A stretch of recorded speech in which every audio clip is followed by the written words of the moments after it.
Welcome back to One on One with Bruce Garriock. I'm Bruce Garriock.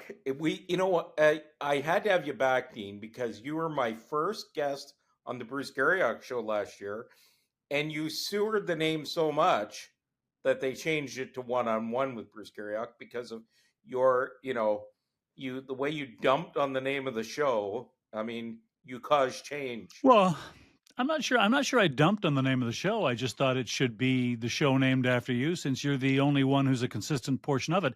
And I think we should change it again to just the Gary show.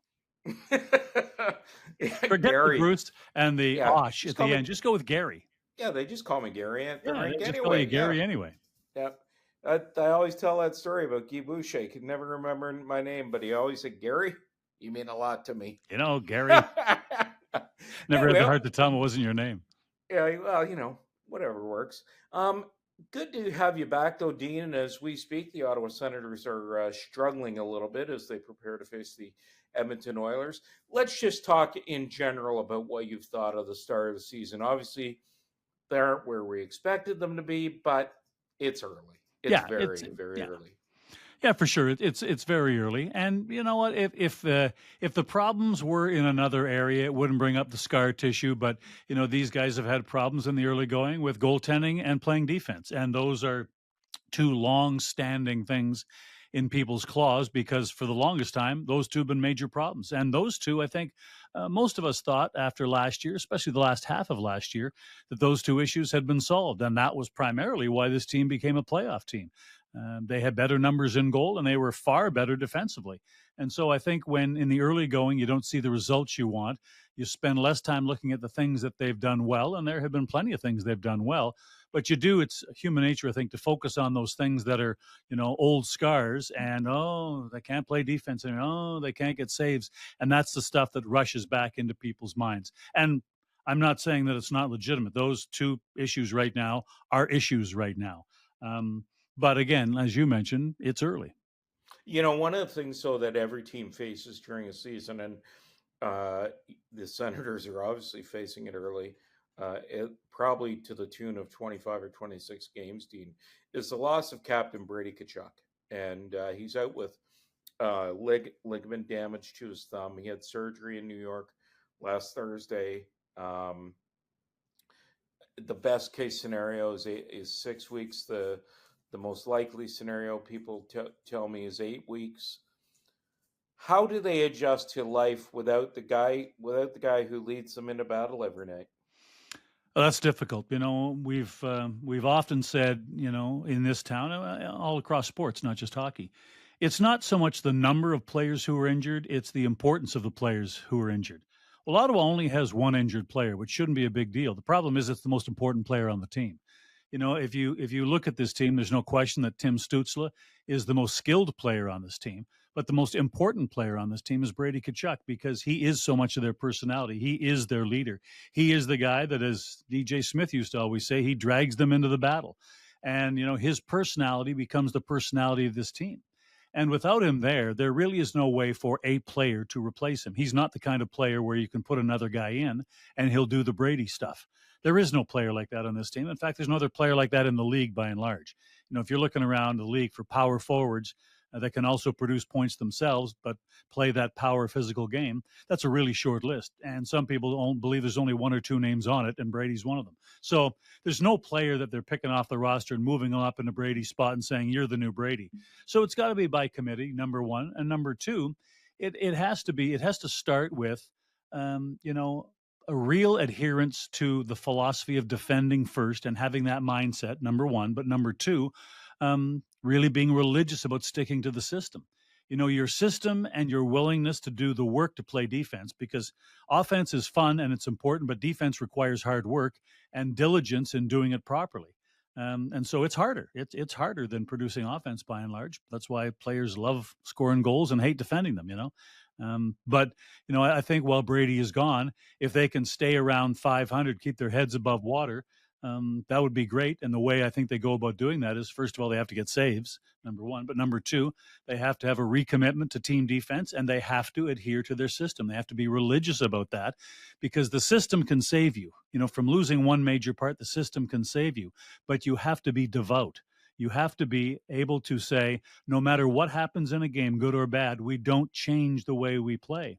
And this team in the early going, they've been very herky jerky about that. They've been sometimes really good at it and sometimes really bad at it. So I think, those are the things that have to be a part of surviving the no Brady era for 2 months. And then you see where you are.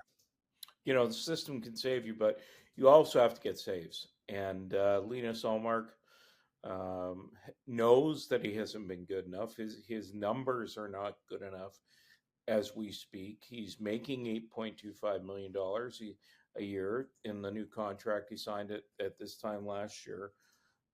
He needs to return to being an upper echelon goaltender, doesn't he? Yeah, for sure. And he's the first one who'll tell you that. Yeah, oh yeah, no, there's nobody more honest about Linus's game than Linus, and he knows that. But you know what? The money really doesn't come into a guy's head. It's that's not a motivator for him. It's not like he's thinking I have to play harder because I'm making more money. You play as hard as you play, but he knows he's got to get his game in order because he knows how important he is to this team. And like you said, Bruce, he's going to be the first one to tell you that. You don't have to wait for a coach or a manager to explain that to you. He'll explain it to you, and he knows that. And same with when he's not in there, Levi Merolainen hasn't been good, and so the two of them combined, that has become a problem. The thing though with Linus is that, especially in the last two games, you've seen those flashes of greatness where you go, "There's his game. There's that spectacular 10 bell save." And in the last game, in the 5-4 loss to the Islanders, he made a ton of those. But people don't remember those. They remember 2 of the 5 goals that were not very good goals. That's what they remember. And they remember, Islanders coming back and winning that game. That's what they remember. And then they go to the league stats to look where they sit, and they go, "Oh, Ottawa's last in almost every important goaltending stat." So that's where it gets compounded. But no one's got to tell Linus Ullmark they need more out of him, and no one's going to tell Levi Merolainen if he wants to get back to the NHL, he's got to start stopping more pucks. It's a pretty simple job in that regard. If you don't stop enough, you don't stay around by and large. Well, but the one thing I think we're seeing with Merolainen is this is about giving him a chance to play too, and right, it's sending because should say they sent him to Belleville on Sunday. The expectation is he will be back later this week. To dress for one of the games, maybe as early as Thursday, maybe not till the weekend. But that I think they felt instead of having him play his way through this up in the National Hockey League, send him back to the American Hockey League where maybe he can get a bit of an opportunity to play. Yeah, for sure. But let's remember, the reason that was even a conversation is because he didn't play well when he was here. If he had played well in the starts in the games that he had played, that wouldn't have been a conversation or a consideration. So this move is a good one in that it is about getting him back on track. But let's not pretend that he was playing well, they would have sent him down there to get some more playing time. He would still be here. So at the end of the day, it's still about got to get more saves and get him back on track. Get him to be, back to the guy that we all saw last year when he came up and played. That's the guy they thought was going to be their designated number 2 this year, and that's the guy they need. A couple of more things I want to talk about is Arthur Kaliev was sent back to Belleville on Monday. I thought when he was brought up here, Dean, with Tkachuk injured, that Kaliev was going to get. No, you're talking about Ole Lexell. Ole Lexell was sent down. They brought up Kaliev. Yeah. Yeah. I thought that but I also thought with Tkachuk injured that Kaliev would get some time here. Sent back today, he didn't get a lot of time. Well, you know what? It's about production. It's about if you get opportunities, it's the same conversation. For example, as talking about Zetterlund going from the first line to the fourth line in one game. When the team is struggling, they can't wait for guys to get their game in order. When they need production from guys who are supposed to be to generate some offense and they're getting next to none, then things are going to happen. It's kind of like today, probably the biggest conversation after the last game where the coach made the change later in the game where he had Stützle playing wing with Cousins and Batherson. One of my buddies said to me, he said, "Well, like, why would he do that? Why are you messing with it?" I said, "Because he's coaching." That's what a coach is. That's what Travis is supposed to do. Travis isn't punishing somebody, Travis is coaching. A coach is trying to find ways to generate offense that's going to help them win games, and it's not about demoting someone or hurting someone's feelings. It's coaching. He's coaching. That's what he's supposed to do. And people would be angry if he would just stay status quo. Well, they lost the game, they lost a Yeah. couple of games, and like, what's he going to do? Well, he's doing something. He's coaching. That's what it is. So I think people have to get it out of their minds that this is some kind of a punishment to a guy. No, it's not a punishment. It's a looking for results where none exist right now. That's what coaching is. Travis is just coaching. Well, the guy who's getting a lot of results is Shane Pinto. And there's been an awful lot of discussion in this market about what this club is going to do with his contract. In the summer, they offered him an 8-year deal in the $5 to $5.5 million range. On Hockey Night in Canada on Saturday night, they're talking that they have re-upped the offer. And for what I'm told, they re-upped the offer significantly. One of two things here, Dean. I'm not convinced that Shane Pinto wants to sign a long-term contract in Ottawa. The cap is going up. Brady Tkachuk's contract is up in 3 years. Stützle and Cousins, I believe, are signed through 2030 or 31. I should know this. So, maybe he may not want to do an 8-year deal here. Where do you kind of see this going? Well, I'm sure that Shane is the only one who really knows the answer to the first part of your question. I don't know. I don't know if it is knowable. He may have told somebody how he feels that way one way or the other. I think he just wants to get what's fair for what he brings to the table. I think that, when he got suspended for the gambling related issues, he lost time, but he also lost money. You know what I mean? Like he was in line there to get a raise, and all of a sudden you don't have to give him a raise because he's not there for half the year. And when he is coming back, he kind of doesn't have any bargaining position. So, for him, it was not just about losing half a season. It was losing a season to base your request for a pay raise. He lost a year of that. So I think, first and foremost, whether it's here or somewhere else, again, I don't know what Shane wants over the length of time, but I think I maybe should preface this by saying I think he'll sign something. That I don't think look. He's a restricted free agent. He can't go anywhere for 2 more years anyway. I think he'll sign someone with something with a bit of term. I'm just not convinced he'll sign for 8 years. Yeah, and that may be the case. I don't know a whole bunch of agents. I don't know as many as you know, but I know a couple. And in the very few times over the last couple of weeks that I've talked to 2 of them, they just kind of shrug their shoulders and they say, "What's the cap going to be?"